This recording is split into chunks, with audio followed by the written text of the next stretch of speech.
नमस्कार दोस्तों, आप सबका स्वागत है मेरे यूट्यूब चैनल पर। मित्रों, प्राचीन इतिहास के अध्ययन के क्रम में मैं अभी तक आप लोगों को गुप्त वंश के प्रमुख शासक श्रीगुप्त, घटोत्कच, चंद्रगुप्त प्रथम, समुद्रगुप्त एवं चंद्रगुप्त द्वितीय, विक्रमादित्य के बारे में जानकारी दे चुका हूँ। उनके राजनीतिक इतिहास, उनके समय की जो राजनीतिक इतिहास की प्रमुख बातें थीं जो परीक्षा में पूछी जाती हैं, उसके बारे में जानकारी दे चुका हूँ। अब आज मैं गुप्त वंश के एक अन्य प्रमुख शासक कुमारगुप्त के बारे में बताने वाला हूँ। कुमारगुप्त के समय ही नालंदा में एक प्रसिद्ध विश्वविद्यालय की स्थापना हुई, जिसे ऑक्सफोर्ड ऑफ महायान बौद्ध कहा जाता है। नालंदा विश्वविद्यालय को ऑक्सफोर्ड ऑफ महायान बौद्ध भी कहा जाता है।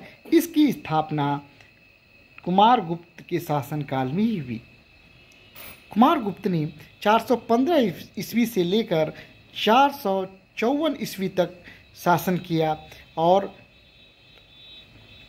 39 ईयर्स के करीब उसने शासन किया और उसका शासन बहुत ही व्यवस्थित था। कुमारगुप्त के बारे में एक चीज़ कहा जाता है कि कुमारगुप्त से पहले एक और शासक हुआ। चंद्रगुप्त की मृत्यु के बाद पहले गोविंदगुप्त जो है, रामगुप्त का पुत्र गोविंदगुप्त शासक बना। यदि प्रश्न विवादास्पद है, किंतु 412 ईस्वी तक रहा चंद्रगुप्त द्वितीय, विक्रमादित्य का शासन, और उसके बाद 415 से कुमारगुप्त का शासन प्रारंभ हुआ। तो यह लगता है कि उस 3 वर्षों में कोई अन्य शासक रहा होगा। और ये जो है, ये कहा जाता है कि जो ध्रुव देवी थी, रामगुप्त की जो है पत्नी, उसके पुत्र गोविंदगुप्त उस दौरान शासन उसने किया। बाद में कुमारगुप्त जो है शासक बना। विलसण अभिलेख से पूछा जाता है ये प्रश्न में, किस अभिलेख से कुमारगुप्त के बारे में जानकारी मिलती है? तो विलसण अभिलेख से कुमारगुप्त के बारे में जानकारी मिलती है। विलसण अभिलेख में से पता चलता है कि 415 ईस्वी में उसका जो है वो शासन प्रारंभ हुआ। कुमारगुप्त की अंतिम जो शासन के बारे में पता चलता है वो उसके द्वारा जारी किए गए चांदी के सिक्कों से पता चलता है।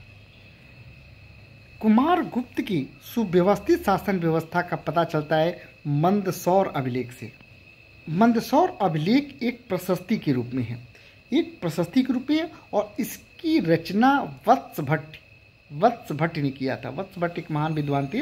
उन्होंने मंदसौर प्रशस्ति की रचना की, मंदसौर प्रशस्ति को लिखा है, और इसमें कुमारगुप्त के शासन की सुव्यवस्थित शासन की व्यवस्था का वर्णन मिलता है। कुमारगुप्त ने अश्वमेध यज्ञ भी किया। उसने जो उपाधियाँ धारण किया, वो प्रमुख उपाधि जो उसकी थी वो थी महेंद्रादित्य, श्री महेंद्र, अश्वमेध महेंद्र। ये उसकी उपाधियाँ थी। ये प्रश्न में पूछा जाता है कि अश्वमेध महेंद्र की उपाधि किसने धारण किया है, महेंद्रादित्य का उपाधि किसने धारण किया। इधर उसके नाम के साथ कुमारगुप्त महेंद्रादित्य उसको कहा भी जाता था। इसके अलावा श्री महेंद्र की उपाधि भी उसने धारण किया। कुमारगुप्त तक ही जो है गुप्त वंश की वंशावली मिलती है।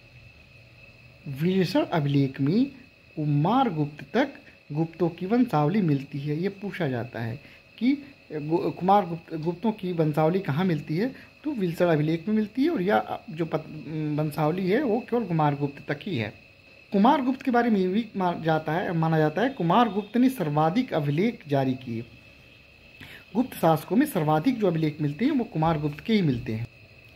मध्य भारत में रजत सिक्कों का प्रचलन कुमारगुप्त के समय ही हुआ। एक और महत्वपूर्ण बात थी कि उससे पहले जो गुप्त वंश के रजत के सिक्के थे उस पर गरुड़ आकृति अंकित होती थी, लेकिन कुमारगुप्त के समय जो रजत सिक्के प्राप्त हुए हैं उस पर मयूर का चित्र अंकित है, मयूर का अंकन है। दूसरी चीज़ ये है कि कुमारगुप्त के सिक्कों से पता चलता है कि उसने एक अश्वमेध यज्ञ का आयोजन किया था। उसके शासन के अंतिम काल में पुष्य मित्रों का आक्रमण हुआ, जिसे दबाने के लिए पुष्यमित्र के आक्रमण को विफल करने के लिए उसने अपने पुत्र स्कंदगुप्त को भेजा, जिसने सफलतापूर्वक पुष्यमित्रों को पराजित किया। कुमारगुप्त के समय नालंदा बिहार की स्थापना हुई। नालंदा विश्वविद्यालय पूरे विश्व में प्रसिद्ध हुआ और नालंदा विश्वविद्यालय को ऑक्सफोर्ड ऑफ महायान